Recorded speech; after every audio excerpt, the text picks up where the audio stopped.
there is no difference between a private life and a public life. My life is my life, is the Truman Show. The Truman Show is a lifestyle. It's a noble life. It is a truly blessed life. People often think of The Truman Show as a clever idea, a satire, a sharp critique of media, reality television, maybe even capitalism. And it is. But that would be the surface. And The Truman Show is a film obsessed with surfaces, with appearances, with artifice polished so brightly it blinds. But beneath the polish is something else, something tender, aching, and frightening. It's not just a film about surveillance. It's a film about awakening, about what happens when a man begins to suspect that the world around him has been curated, softened, constructed, not for his benefit, but for his containment. And that realization, more than any conspiracy or manipulation, is what breaks him. Because The Truman Show is not a thriller. It's a tragedy disguised as inspiration. It's a story of spiritual exile, of a man born into a lie, loved through a performance, and taught that freedom is a threat. It's about the loneliness of truth and the quiet violence of a world that prefers fiction.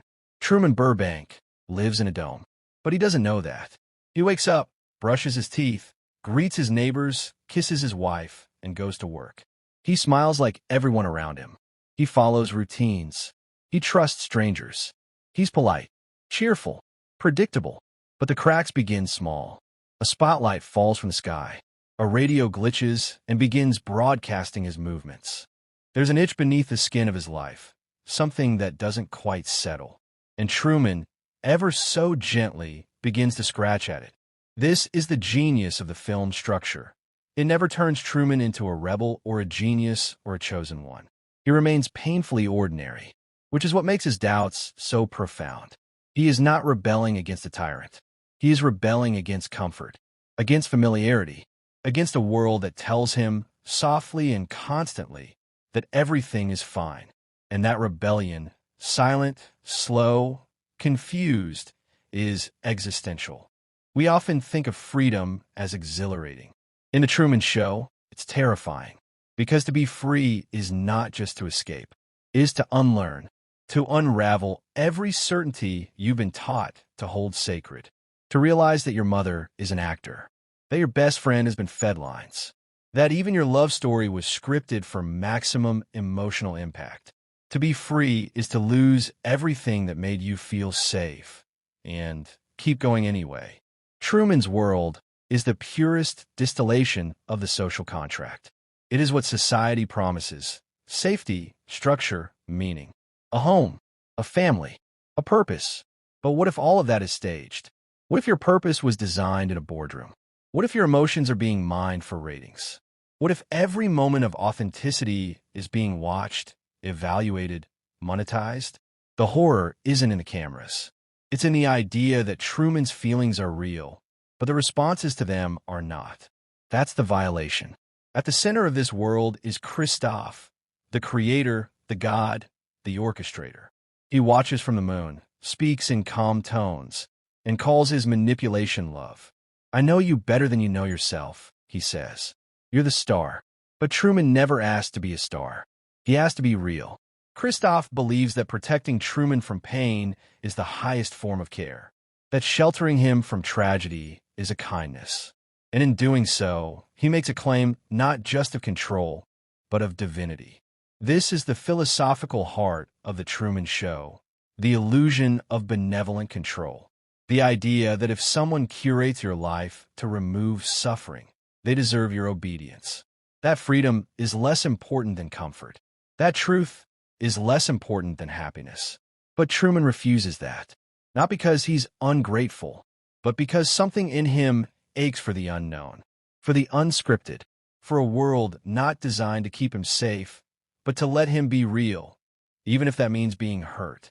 Why don't you let me fix you some of this new Mococo drink? All natural cocoa beans from the upper slopes of Mountain Nicaragua, no artificial sweetener. This is not just rebellion.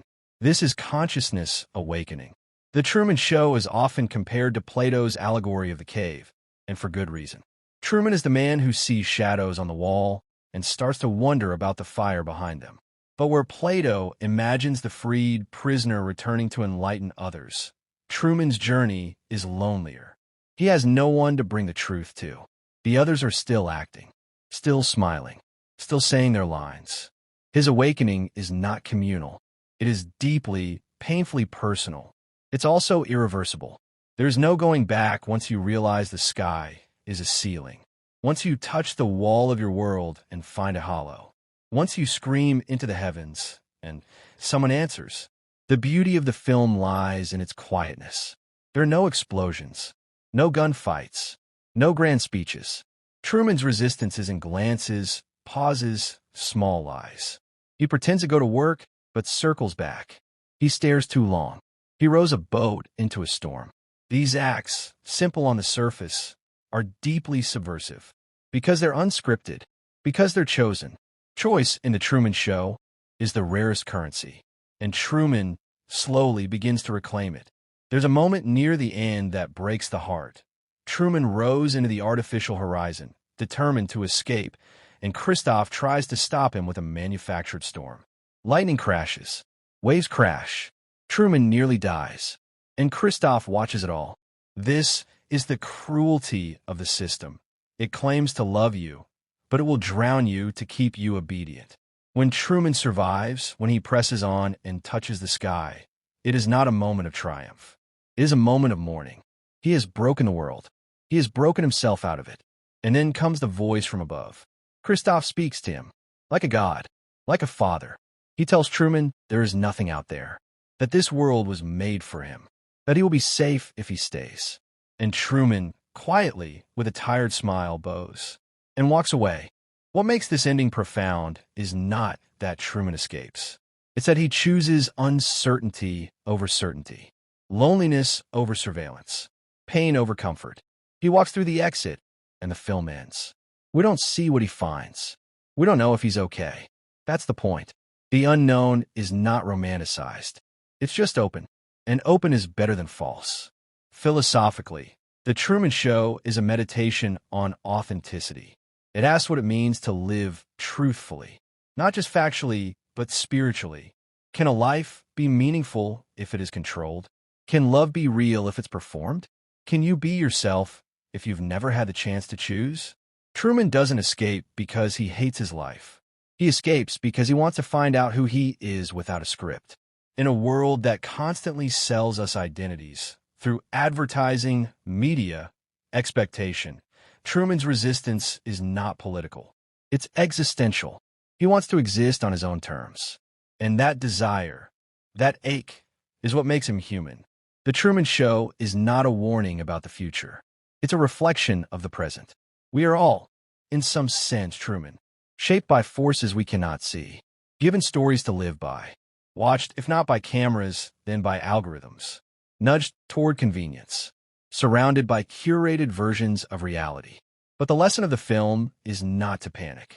It is to question, to notice the cracks, to follow the itch, and maybe, gently, stubbornly, to row toward the edge. Because even if the world was built to contain you, there is always a door. And even if you have to walk through it alone, that step, uncertain, frightened, free, is yours.